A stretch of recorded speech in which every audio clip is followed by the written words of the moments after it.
नेपाल में social media ban और भ्रष्टाचार के विरोध में प्रदर्शन के आगे सरकार को झुकना पड़ा। पीएम केपी शर्मा ओली ने भी इस्तीफा दे दिया है।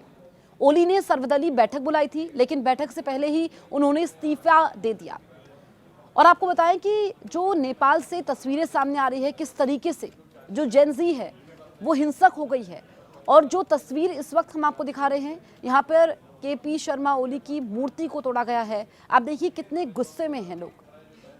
जो आगजनी की तस्वीरें आ रही हैं, किस तरीके से वहां पर हालात बद से बदतर होते जा रहे हैं, ये आप देख सकते हैं। और जो नेपाल से तस्वीरें सामने आ रही हैं वो डराने वाली भी है। दरअसल ओली ने जो लेटर जारी किया उसमें लिखा कि मैं स्थिति का आकलन करने और एक सार्थक निष्कर्ष निकालने के लिए संबंधित पक्षों के साथ बातचीत कर रहा हूं। इसके लिए मैंने शाम 6 बजे एक सर्वदलीय बैठक भी बुलाई। मैं सभी भाइयों और बहनों से विनम्र निवेदन करता हूं कि इस कठिन परिस्थिति में धैर्य बनाए रखें। लेकिन बैठक से पहले ही ओली ने इस्तीफे की घोषणा कर दी।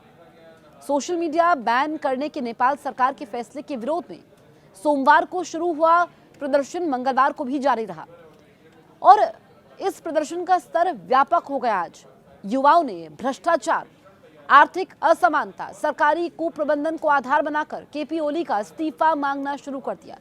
और तस्वीरें आप देखिए किस तरीके से उनकी मूर्ति को तोड़ा जा रहा है। ये गुस्सा है, ये गुस्से की आग है जो जेनजी में है। अलग अलग इलाकों से इस तरह की तस्वीरें सामने आ रही है।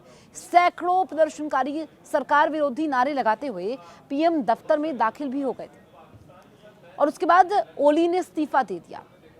इसके कुछ घंटे पहले हमने देखा कि प्रदर्शनकारियों ने मौतों की जवाबदेही की मांग करते हुए और निजी आवास में भी आग लगाई थी। नेपाल के पीएम केपी शर्मा ओली काफी चर्चा में हैं। ओली एक ऐसे शख्स हैं जो 14 साल जेल में रहे।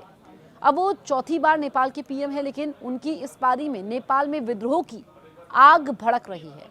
साथ ही ये भी जानते हैं कि केपी शर्मा ओली यहाँ तक कैसे पहुंचे। नेपाल के पीएम केपी शर्मा ओली जो अब इस्तीफा दे चुके हैं, उनका पूरा नाम खड़ग प्रसाद शर्मा ओली है और केपी ओली के नाम से लोग उन्हें जानते हैं। उनकी गिनती नेपाल के बड़े सियासी चेहरों में होती है। 23 फरवरी 1952 को पूर्वी नेपाल के तेरातुम जिले में जन्मे ओली एक गरीब परिवार से हैं। उनकी मां का निधन तब हुआ जब वो सिर्फ 4 साल के थे और दादी ने उनका पालन पोषण किया। आज वो कम्युनिस्ट पार्टी ऑफ नेपाल के चेयरमैन हैं। 15 जुलाई 2024 से नेपाल के 45वें पीएम के तौर पर वो अपनी भूमिका निभा रहे थे। लेकिन अब जिस तरीके से यहाँ पर लगातार प्रोटेस्ट हो रहे हैं और जो आगजनी की घटनाएं सामने आ रही हैं, जो नेपाल में इस वक्त हालात बने हुए हैं, उसके बाद उन्होंने इस्तीफा दे दिया। इससे पहले हम आपको बताएं केपी ओली 2015 से 16, 2018 से 2021 और 2021 में कुछ महीनों के लिए पीएम रह चुके हैं। नेपाल में उपजे विद्रोह के बाद उनके देश छोड़कर दुबई जाने की खबरें आ रही हैं। तरह तरह की खबरें सामने आ रही हैं कि उन्होंने देश छोड़ दिया है, वो दुबई चले गए हैं। इसके अलावा उनके कई मंत्री भी इस्तीफा दे रहे हैं। ओली का सियासी सफर 14 साल की उम्र से शुरू हुआ जब वो 1966 में राजशाही और पंचायत व्यवस्था के खिलाफ आंदोलन में कूद पड़े। और अब आप देखिए कि इस वक्त नेपाल में हालात क्या बने हुए हैं, किस तरह की स्थितियां हैं। और ओली के बारे में जानकारी ये आ रही है कि वो देश छोड़ चुके हैं। 1970 में वो नेपाल कम्युनिस्ट पार्टी में शामिल हुए, लेकिन जल्द ही आपको बताएं कि झापा आंदोलन में हिस्सा लेने के लिए गिरफ्तार हो गए। दरअसल जो उस वक्त आंदोलन था उसका मकसद सामाजिक अन्याय के खिलाफ लड़ना था।